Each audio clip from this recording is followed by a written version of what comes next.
हमारा पर्पस क्या है? सबसे पहली बात तो यह है जी कि गांव के लोग ऐसे विषयों पे चिंतन करने के लिए बैठे। सबसे पहले तो पहला कंडीशन है यार, है ना जी भाई। आप एक काम करो, मैं जो कह रहा हूं उसके लिए प्रॉब्लम बताओ भाई, इस काम को करने में क्या प्रॉब्लम है, उसका समाधान मैं बताऊंगा। है ही बस मन तैयार होना चाहिए अपना, है ना? मतलब कुछ भी नहीं, कोई प्रॉब्लम नहीं, सिर्फ नियत हो गांव की कि करना है। अगर गांव की नियत है कोई और कर दे फिर नहीं होगा या न्यू हो। अगर भाई विकास है, चार मानस है कर देना, हमको क्या करना पड़ेगा?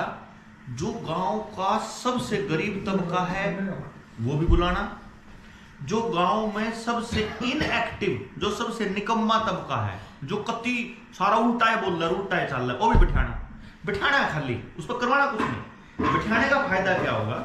हम उसे ये बताएंगे भाई देख तने साथ को नहीं आना ना आवे, लेकिन अगर गांव से नशा निकालने का हमारी योजना है भाई, गांव में तो नशा का नाम है, ना चिट्टा मिलेगा, ना दूसरा समय का आवेगी, ना गांव में कोई दूसरा नशा आवेगा, हमें यूं इंतजाम करना। तो जब गांव में तो नशा लिकट जाएगा तो तेरा बालक भी तो सुरक्षित होगा। तो तने क्या करना है? बस तुम्हारा साथ मत देवे, कोई दिक्कत नहीं, दे या ना दो तेरी मर्जी, लेकिन कम से कम इस बात ने तो न्यू कह देगी ठीक कर रहे, विरोध ना करना, विरोधी ना बना भाई इस काम में तू कम ही बता। हम न्यू नहीं करते, देखो मैं न्यू नहीं करता हूं, मैं देवेंद्र मान लो मैं कुछ कहूंगा मैं न्यू नहीं करता भाई, तब मेरे में कमी मत बताओ, तब मैंने कमी बताओ भाई देवेंद्र तेरी इस लाइन में या कमी है। जब तो मैं न्यू करता हूं भाई यू नेता बढ़िया, यू नेता खराब, मैं तो न्यू कहूं कि ये पॉलिटिकल पार्टी उन उद्योगपतियों के पालतू कुत्तों की तरह काम करती है।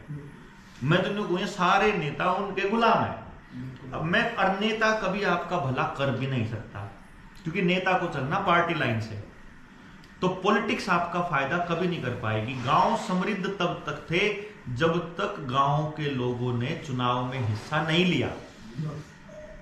जब गांव के लोगों ने किसी पॉलिटिकल पार्टी के लिए बूथ कैप्चरिंग करनी चालू करी थी और गरीबों के नाम के वोट अपने हाथ तक दिए थे, सिर्फ उस गांव का बाहुबली उस नेता के आगे नंबर दिखाने के चक्कर में, उस दिन से गांव का नाश होना स्टार्ट हो जाता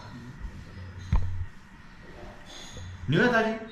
दूसरे नंबर पे जिस दिन से हमारे गांव के आदमी जिनकी नीयत हमेशा देने की, आप एक बात देखो, किसान के खेत में चले जाओ, गंडे छूने लाग जाओ, आप उन्हें कह दो गंडे चूसने, वो न्यू नहीं कहेगा एक चूसने के दो चूसने, न्यू कहेगा जितने तेरा जी करो उतने चूस ले, अर्जन आना न्यू कहेगा बड़ा का खातर भी ले जा। ठीक, खेत में पेड्डे पे अमरूद लाग रहे, जमन लाग रही, कदे किसान रोकेगा नहीं भाई, कच्चे ना, और जो रोक क्या करता है बालक डानी तोड़ दे, कच्चे तोड़ दे, ज्यादा रोक क्या करता, नहीं तो किसान ने पके हुए तोड़न तक कभी नहीं काटा। उसके खेत में सब्जी लाग रही, जो आज सबसे महंगे रेट में वो ऑर्गेनिक सब्जियां उसके खेत में मिलती हैं, फल फ्रूट, वो जब उसकी इतनी देने की नीयत है, उसके कुछ दिनों बाद जिस टाइम पे, इधर तो राजनीति आन देखो कितना बड़ा खेल है, इसको समझने के लिए आंख में पूरी खोलनी पड़ेगी। 1970 में ही राजनीति के अंदर एंट्री इस तरीके से हुई गांव में। 1970 में ही खेत में रॉकफेलर फाउंडेशन ने हरित क्रांति के नाम पर हाइब्रिड बीज देने शुरू करे, पेस्टिसाइड यूरिया और डीएपी और वो देनी शुरू करी। 1970 में ही अपने को सब्सिडियां मिलनी शुरू हुई। उसी दौर में अपने गांव में आंगनबाड़ी और प्रौढ़ शिक्षा रियो गेम चालू होना स्टार्ट हो, मतलब शहरों के अंदर आना शुरू हुआ। मतलब उन्होंने, जैसे मैं शिक्षा, स्वास्थ्य, न्याय, राजनीति, खेती की बात करूं ना, वैसे ही वो घरा बैठ के प्लानिंग करा बैठे, न्याय, राजनीति, खेती। उसी टाइम पे पुलिस को नई गाड़ियां मिलनी शुरू हुई, जो जीप कमांडर थी ना, ये जब भी मिलनी स्टार्ट हुई, पुलिस वालों को भी पावर मिलनी स्टार्ट हुई। मतलब वो सारी चीजें पैरेलल में चल रही हैं। जैसे आज हम सारी चीज पैरेलल में उठा रहे, तो सारी चीजों को बर्बाद करने के लिए वो पैरेलल में चला खेल।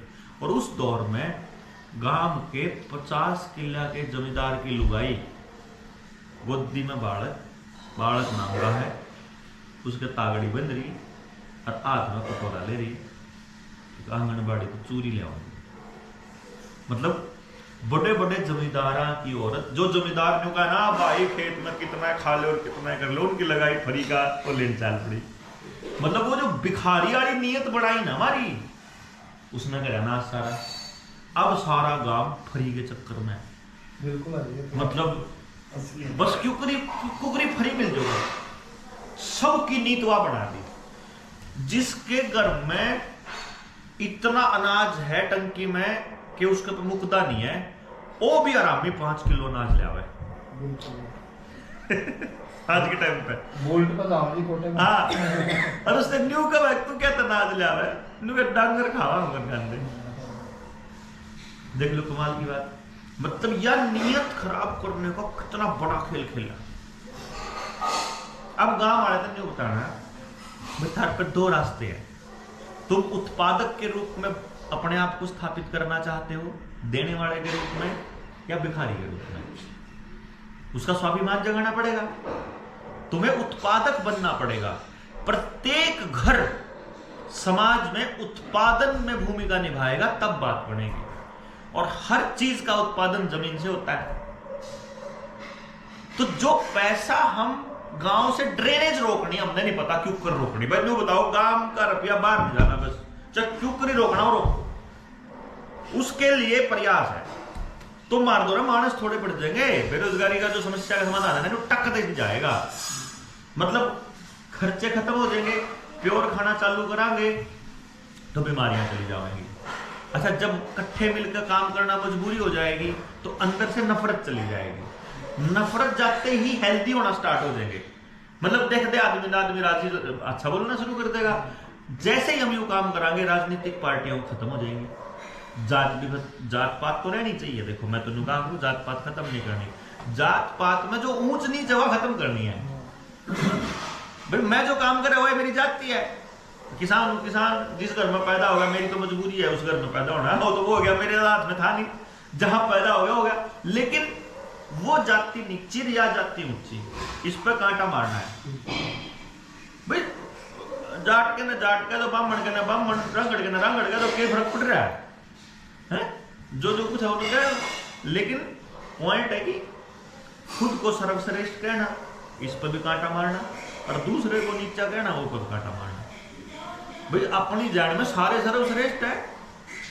कौन सी माँ ने पूछ के बता, किसी माँ ने पूछ के बता सब सुतरा बाढ़, उस मेरा सब सुतरा, और बता दे कौन सा इसके बराबर में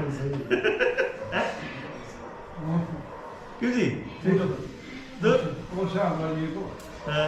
भाषा कहने जाओ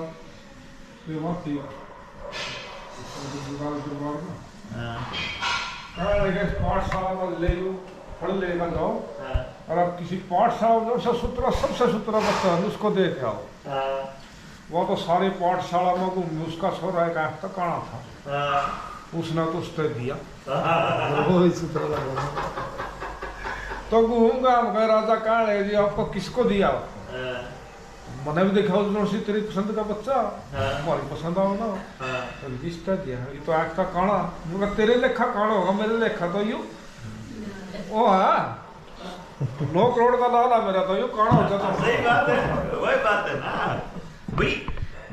माँ के लिए तो उसका बच्चा ही सबसे सुंदर है।